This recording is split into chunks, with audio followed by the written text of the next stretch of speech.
ny rehetra na ny rotariana na ny mponina Antananarivo renivohitra satria mbola hitosy ny ezaka sy fifanomezan-tanana tahaka izao. Fanomezana fitaovana fanadiovana rà kosa no natao tetsy amin'ny hôpitaly be Felan-tanana tamin'ity androany maraina ity. Dolly Roditis, Totsan François. Natolotra tamin'ny fomba ofisialy tetsy amin'ny hôpitaly be Felan-tanana io maraina io ny fitaovana ampiasaina hanadiovana ny ran'ireo olona marary fo. Opérateur marka AK200 enina ary ho an'ny sampandrara tena lehibe tony Joseph Raseta ny antony dia natokana hitsaboana ny voa izy io. Momantsy rehefa marary dia azo atao manolo azy. Nefa ny fampiandrasana tena dilay io hanadiovana ny rà le marary isan-kerinandro. Ireo fitaovana ireo dia vokatry ny fiarah-miasan'ny fitondram-panjakana malagasy sy ny foibe mpitaiza zazakamboty Betikara avy any Aostralia ary ny hôpitaly universitaire Joseph Raseta be Felan-tanana. Marina moa fa hôpitaly lehibe telo eto Madagasikara ihany no misy ity fitaovana ity toy ny Thomasina, Agera ary be Felan-tanana. Ezahana moa ny anaparitana ny fitaovana toy itony amin'ireo hôpitaly hafa toy ny any Fianaratsoa. Famparitaka kosa ny vaksiny ediny amin'ny aretina meningite izay aretina mahafady zaza sy ankizy maro na ny fiara sy fitaovana ilaina amin'ny laboratoire ny OMS miorary ny aina maritra Ramakoto ary Zakira Kotomanga. Aretina mahafaty ny zaza sy ny ankizy ny meningite izay aretina vokatry ny virus na ihany koa ny mikroba. Misy ny vaksiny entina miaro amin'ny meningite ary fandaharana asa napetraky ny ministera amin'ny fahasalamam-bahoaka ny anapariana ny vaksiny ho fiarovana ny zaza malagasy. Manampy ny ministera amin'izany ny fikambanana iraisam-pirenena misahana ny fahasalamana na ny OMS izay nanolotra fitaovana marobe ampiasaina amin'ny fitiliana ny otrikaretina miampy fiara tsy mataho-dalana miisa roa ho ampiasaina eo amin'ny hôpitaly fitsaboana ankizy ao Tsaralalàna. Dika fa mitoy hatrany ny fiara-miasa ny ministera ny fahasalamam-bahoaka sy ny fikambanana eran-tany mikasika ny fahasalamana ary natolotra moa reto fiarakodia reto zany mba ahafahantsika manao ny fitiliana mikasika ny ataontsika hoe meningite moa zany dia aretina matetika mpahazony zaza ary tsika dia malala fa ny vokatra ateraka izy io dia tena zava-doza ka mena fitaovana isika tsy hoe tomobile ihany fa hatrany amin'ny laboratoire zany ahafahantsika manao ny fitiliana manao ny fitsaboana malaky satria ny fahatongavana aingana ihany amin'ny resaka meningite no tena zava-dehibe. Mety hifanintona sy mafana hoditra na mibontsina ny tampon-doha ireo no fambaran'ny meningite. Araka ny voalaza dia manodidina ny 420 isan-jato ny zaza tsaboana amin'ny hôpitaly Tsaralalàna dia voan'ny meningite avokoa. Nivadika lafiny zavatra afa-tanterakitsika ho an'ny isalo 7,000 hektara ny alamay tamin'ny valan-javaboary isalo septambra lasa teo mbo fandraisana anjara amin'ny famerenana dia namerana namboly ireo karazan-kazo izay fakany biby sakafo ny tompona ny association des tour opérateurs professionnels ifarany herinandro teo nanotrona tany toerana moa ny ministre ny fizahantany sy ny asa tanana Ramatoa Irène Andreas tany toerana ihany koa Christiana Kotorso sy Ernirina Rasolavitsonina.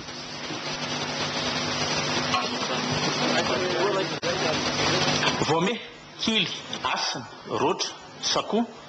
karazan-kazo efa fahita ato amin'ny valan-javaboary ny isalo ihany sy no naverina nambolena teto amin'ny circuit Namaza. Mahery ny 700 fototra no naverina nambolena tamin'ny farany herinandro iny niaraka tamin'ny fikambanan'ireo tour opérateur matianina eto Madagasikara na ny top izay mankalaza ny faharoapolo taona ny amin'ny taon'ity. Amin'ireo karazan-kazo ireto mantsy no fakan'ireo biby miaina ao anatin'ity valan-javaboary ity ny sakafony. Safidianay ty toerana Namaza ty taoriana ny zavatra nitranga tamin'ny oktobra 2010 dia zorom-panefy be nitranga teto zany. Nisy fotoana nandalovana taty taorianan'izay dia nahitana hoe misy an'ireo biby le mireny zany mipetraka teo dia aveo izy lasa nandosa le izy nandrosan'ny hafa dia maty hafa dia miverina indray izy dia izay nampitsira an'hevitra hoe andao amboarina indray ty toerana ty satria Namaza isarona kalatsaro zany anisan'ny zava-dehibe ho an'ny fizahantany eto Madagasikara dia izay ny manatonga anay anao ny ezaka mba hamerina amin'ny endriny taloha izany dia mazana.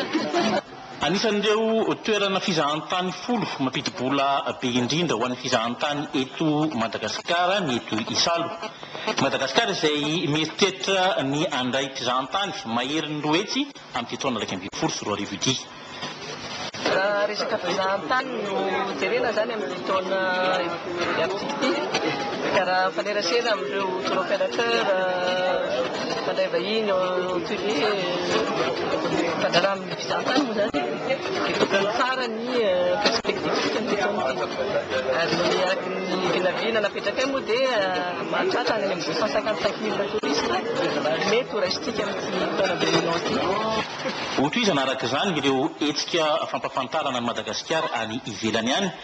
ary ato dia isan'ny anamarika izay ifandraisana anjaran'ny top amin'ny ITB any Berlin amin'ny 7 ka hatramin'ny 12 ny volana Marsa izao. Fa sakafo ilaina amin'ny fiainana andavanandro ny ronono ary sakafo mahavelona io mpana fanofanana maimai-pona momba ny fanamboarana sakafo amin'ny ronono ny tsena be na grande foire de Tana izay nomboka rampitso vonona moa ny sary mikasika an'izay fa nareo zany tonga dia ny rampitso no arahantsika miaraka amin'ny maritra raha marikoto fa centre commercial Souma izay biorika miroboroboko amin'izao fotoana izao nanao fanadihadiana mikasika an'izy indrindra na manafidy sondre maservelo sy safidy indray mampiantona tamin'ity androany ity izany fanadihadiana akarina tamiteraka azy arahantsika rehetra manosatra afany mampiasa ny volany eto amintsika iresono profon'izany ny eny beorika lasa mijolajoala ireo trano fivarotana beorika eny zarazaran'ireo centre commercial samy manana ny anarany miankina amin'ny tompotrano sy tompotany ny fanarana ataony sino matetipitranga mahatonga izao fanotarano izao ny fitadiavany tompotrano mpanoana na sponsor amin'ny fanangana ny trano ho azy raikitra ny fanarana ka na ireo sino ireo manofa mandritra ny ampolo-taona maro ny tany na lasa vidiny sino mihitsy ny trano araka ny nambarany avy eo amin'ny commune Antananarivo renivohitra dia tsy misy fahazahoan-dalana avy amin'ny commune ny fananganana na ny fanitarana mahazo permis de construction reny ny akamaroan'ireo trano mivalatrano eo beorika reo ary efa nanao interpellation betsaka amin'izareo mihitsy ny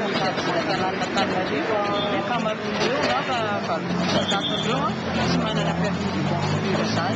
zany hoe le fantaninao anazy eo hoe norme de la sécurité zany la sécurité incendie la sécurité amin'ny norme de construction les bâtiments fotsiny dia tsy manara-penitra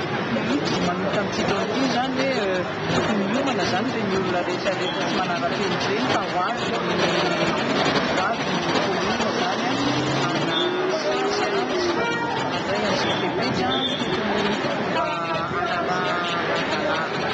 ato amin'ity centre commercial antsoina hoe New City eto beoririka ity dia trano eva na tsena miisa 3 no hitato manofa amin'ny sino na ny gasy mivarotra ato na ireo sino mivarotra efatralina ariary isaky ny metatra tsy mivady mandry ny ofantsena isam-bolana azo aloha isam-bolana koa izy io na isan-taona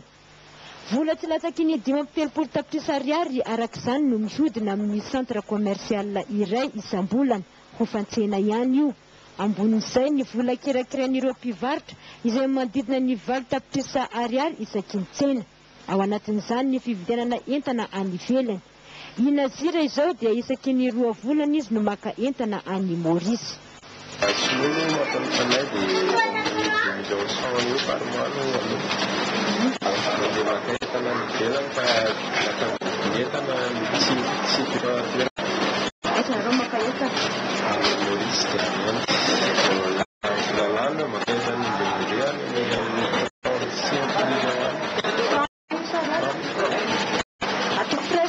hatramin'ny firesy ny fanao kely sy ny sakafo sy ny fiezika raha ny aty beoririka ihany dia centre commercial manodidina ny 3 no hita any sinoa avokoa vola be araka izany no mihodina aty isam-bolana hofantsena fotsiny dia mahatratra 400 tapitrisa ariary miampy ny vola kirakirain'ireo mpivarotra tsy latsaky ny 3,000 tapitrisa ariary amaranantsika mivaovantsara dia verina ny Feniriveste isika nisokatra tamin'ny herinandro teny école de foot Feniriveste faharombona ny fikambanana tamamina tanora malagasy mijoro sy ndigimparitra ny baolina kitra ny faritra Nalanjorofo isan'ny fanolorana fitaovana ho an'ireo ankizy mpilalao nandritra sy ny fanomboana ofisialy ny torona fihavanana karakarainy ny tamami tany toerana Bertrand Raivomanana Jean Baptiste Rajonavo. Nisokatra tamin'ny asa botsitony école de foot eto Fenorivo Atsinanana nisokatra ho an'ny ankizy enina taona miakatra ato anatin'ny faritra Nalanjorofo izy ity ny tamami no mpiara-miombonantoka amin'ity école de foot ity ka dia nanome baolina valo sy fanamiana fanaovam-baolina roa karazana ho an'ny école ny filoha nasionaly. Fantatra ihany koa fa hiantoka ny survêtement ny mpanazatra ary anome ny fampirisihana ny mpanazatra ny fikamanana tamami nahazo ny tsodrano ny ben'ny tanàna Imbola Bernard ny école. Zava-dehibe ny école des sports hoy ny lehibe ny faritra Saina Misel ka tsy tokony atao andrakandrana. Vonona ny iara-iasa amin'ny mpanohana ny faritra ho amin'ny tombontsoa ny tanora sy ny baolina kitra malagasy naneo fankasitrahana ny faritra sy ny ligy ny baolina kitra amin'ny fanomezan-tanana ny filohan'ny tamami Florio Samihary. Abikety zany ny anokafana ny toroana fihavanana dia nandrisan'ny Feniriveste ny toroana fihavanana. Dia tao anatin'izay nanaroatra koa ny tamami nanokatra amin'ny fomba spesialy ny fametrahana an'ilay hoe fanakanana. Tonga fitaovana maro zay ho an'ny école de sport. Ny antony nanaovana an'izany école de sport zany dia ahafahantsika mitsirosary fa manana atombony fiala amin'izany ny tanoratsika mba ho reren'ity firenena malagasy ity amin'ny hoavin'ny baolina kitra malagasy. Hatreto aloha zany zao ny anisan'ny azo tombotsoa amin'izany efa mandeha moa dia ny any Namaki. Ny Namaki dia efa mandeha ny fametrahana an'izay hoe école de sport ary efa mandeha ny fitaovana. Misy ihany koa ny faritra hafa fotominy amin'izany fa io moa manao zavatra tsy mora ka dia hotsika miandala amin'eo ny fahatana manao an'izay. Dinana vaovao itsaboana ny baolina kitra malagasy izay miaina ao anaty fahombiazana izao ezaky ny katitrakely Feniriveste izao inona fa ho lasan-davitra izy ireo ary tsoatsy raha izao no mitohy. Nampamahevina namintana iny vaovao iny manapetra amin'ny vaovaon-tsara eto amin'ny televiziona malagasy tapitra rampitso indray ny manaraka mionety indray tsika rapitso ariva mametaka ny velo mahafinaritra atsika rehetra tompo lansy tompo vavy misaotra atsika rehetra niaraka taminay teto hatramin'ny farany. Velo matompo.